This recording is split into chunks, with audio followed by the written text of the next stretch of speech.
From towering giants to jaw-dropping sideshow acts, the world of circus has always embraced the bizarre. But these aren't just ordinary performers. They're human oddities who captivated and fascinated audiences and left them talking long after the tents came down.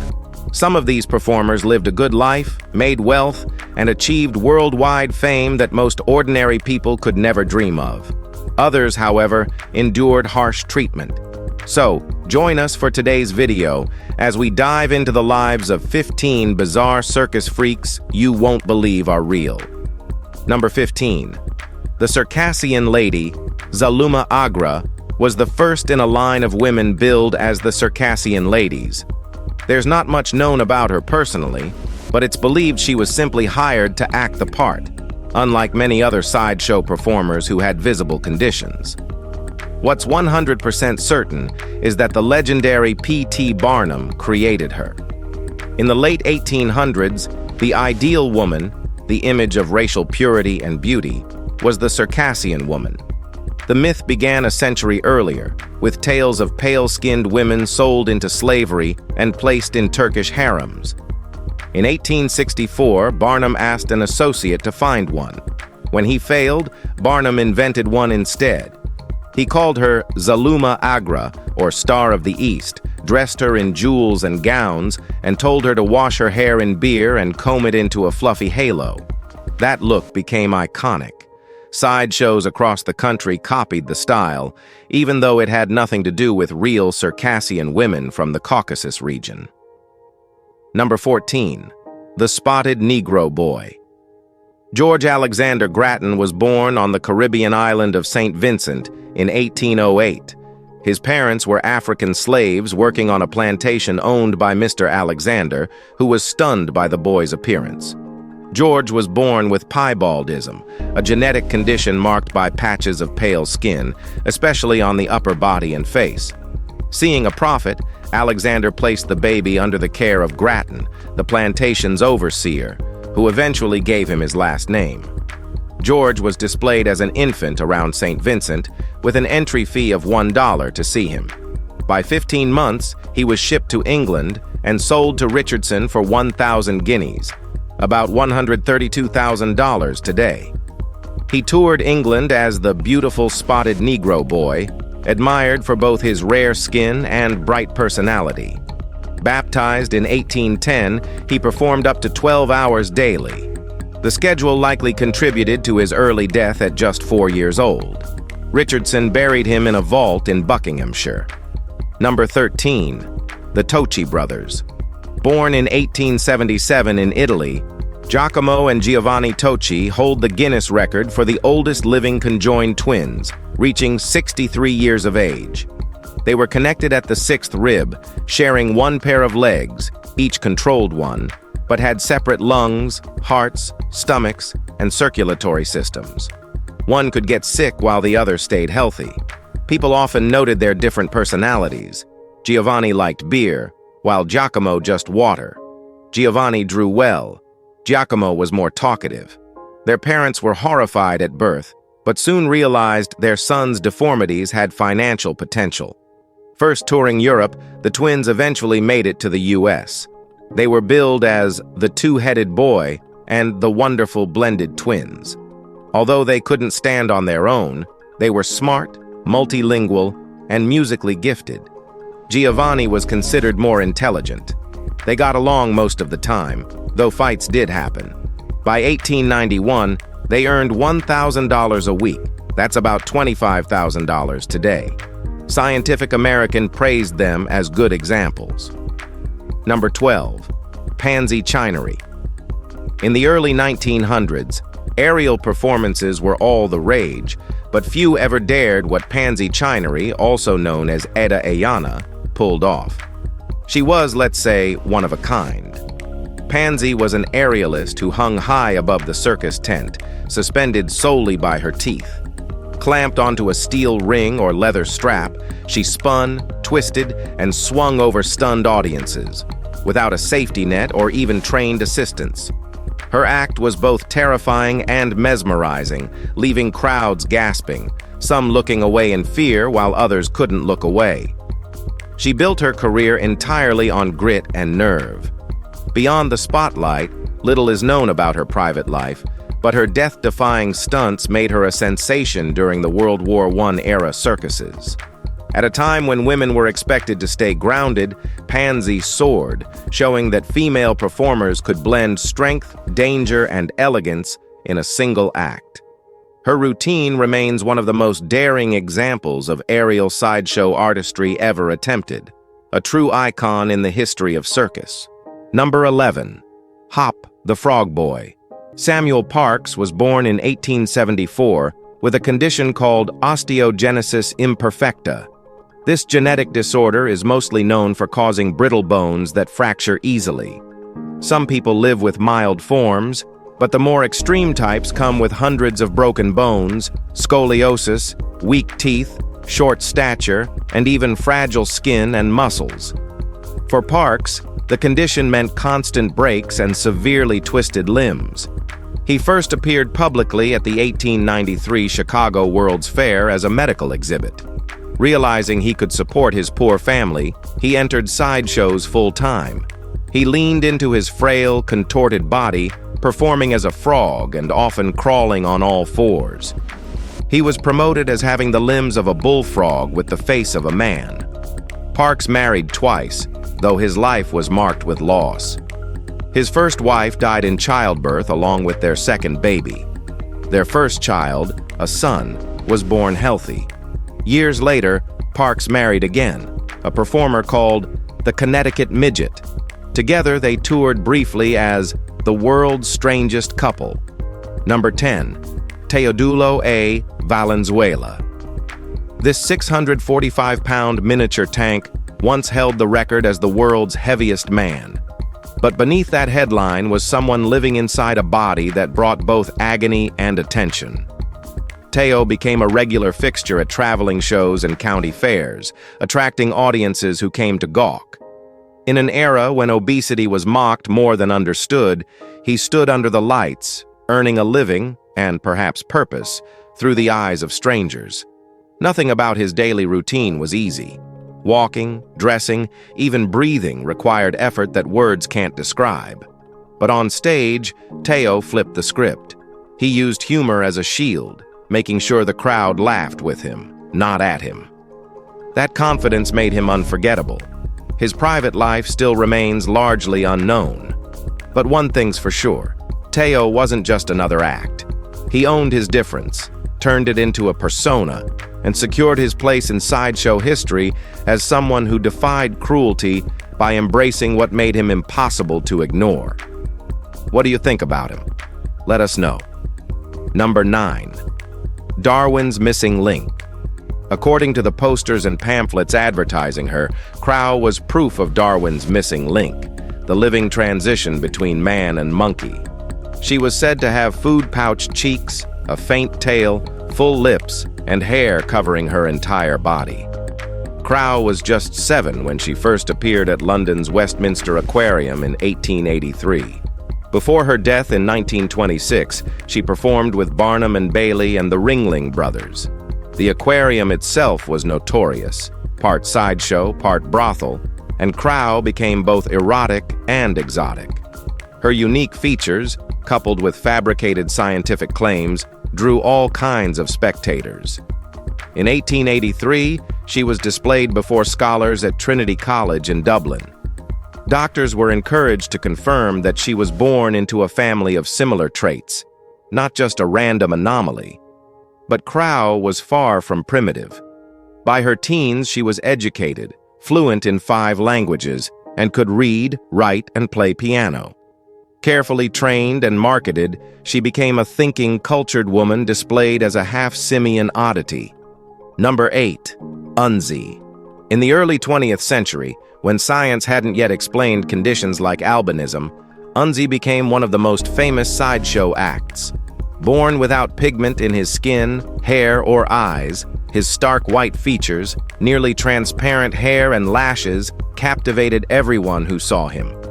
Promoters leaned into fantasy, claiming he had mystical powers or came from some frozen, otherworldly place.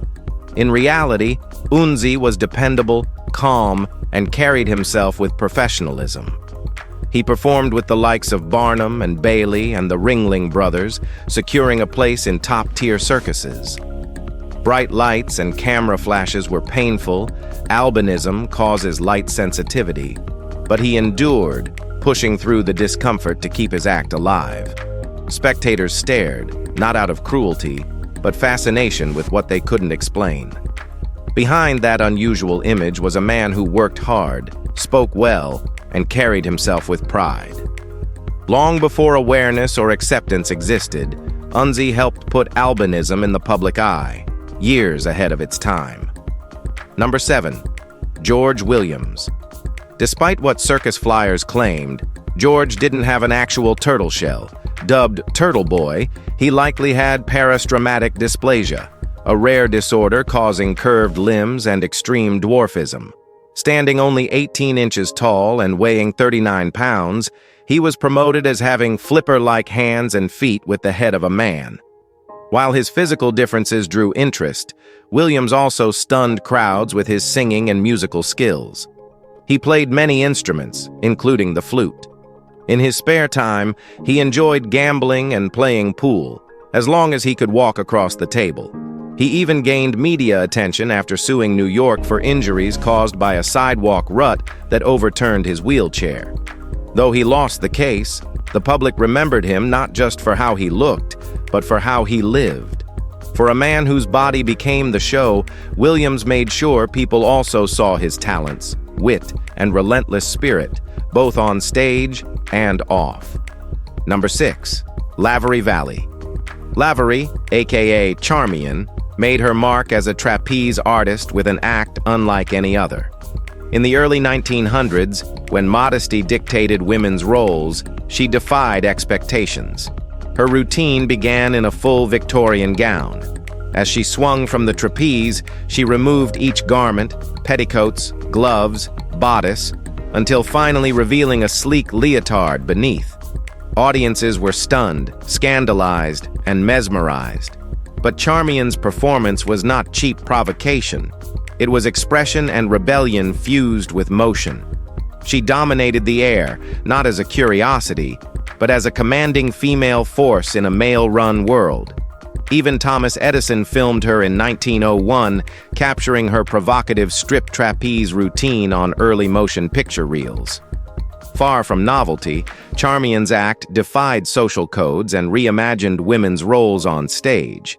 She proved that performance could be liberation. Her aerial spectacle blended raw athleticism with defiant elegance, ensuring her name would endure as one of the most boundary-pushing performers in circus history. Number 5. Edouard Beaupre. Edouard was born in Saskatchewan in 1881 and grew at a rate that shocked everyone around him. By the age of 9, he was already over 6 feet tall. By 21, he measured an astonishing 7 feet 8 inches, ranking him among the tallest men ever recorded. But Edouard's story wasn't just about being tall, he was also freakishly strong. Before the circus life, he worked as a ranch hand and was reportedly able to lift a full-grown horse onto his shoulders. That strength got him noticed, and he eventually joined Barnum and Bailey as one of their star attractions. His towering size and power made him a wonder to behold. He even wrestled professionally, earning genuine respect beyond the spectacle. Sadly, he died young, just 23 years old, from tuberculosis in 1904. For years, his body was displayed without permission, until finally returned to his hometown. His remains were buried with dignity, a final act of respect for a man once displayed. Number 4. Maximo and Barolla. In 1849, Maximo and Barolla began their circus lives in New York. Billed as the last survivors of an ancient Aztec tribe, they wore Aztec costumes and were compared to artwork of the real Aztecs. They toured Europe and America for 40 years, even appearing as personal guests of President Millard Fillmore. When doctors examined them in Boston, they were published in the American Journal of the Medical Sciences. The report described their appearance as vaguely monkey-like and compared their intelligence to dogs. In truth, they were from El Salvador and had microcephaly, a disorder marked by small heads and developmental delays.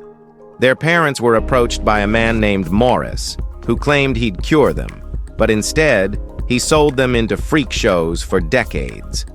In 1867, they married, despite having once been billed as siblings. Maximo died in 1913. Bartola's fate remains unknown. Their lives were shaped by deception, exploitation, and a cruel industry built on curiosity and showmanship. Number 3. Eli Bowen. Eli Bowen, born in 1844 with phocomelia, came into the world without legs, but he refused to let that define him. Known as the legless acrobat, Eli amazed 19th century audiences with physical feats. Using just his torso and shortened arms, he flipped, spun, and balanced with astonishing precision.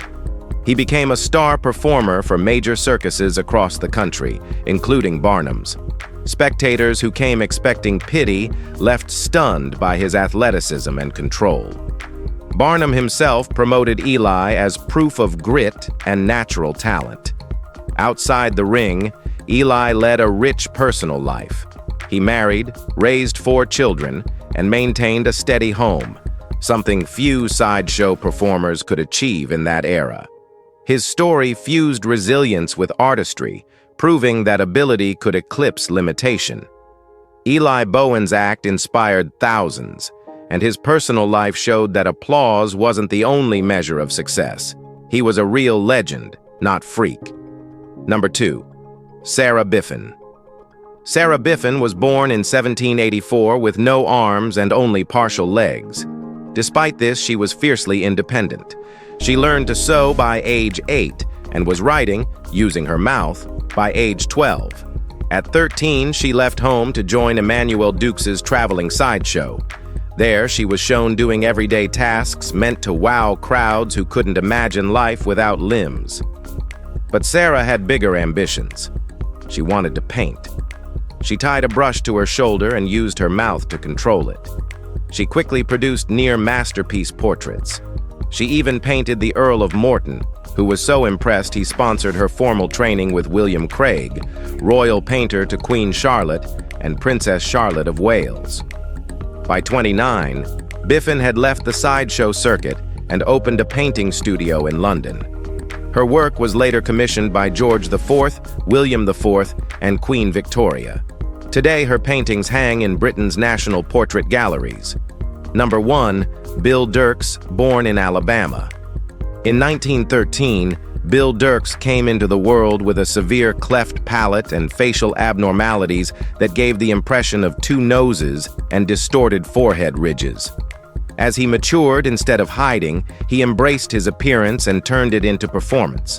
With makeup and prosthetics, he crafted the character of the man with 3 eyes and 2 noses. The 3rd eye wasn't real, but the illusion worked. Audiences didn't care. His act fit perfectly into the mid-century sideshow era, where mystery outweighed medical fact. Bill was more than just a curiosity.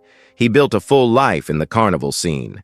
He married fellow performer Mildred, known as the alligator-skinned woman, and together they became a celebrated pair. Their marriage gave him love, stability, and purpose beneath the harsh spotlight.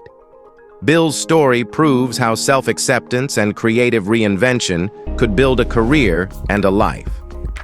He died in 1965. If you enjoyed this video, please like and subscribe. Thanks for watching, and we'll see you soon.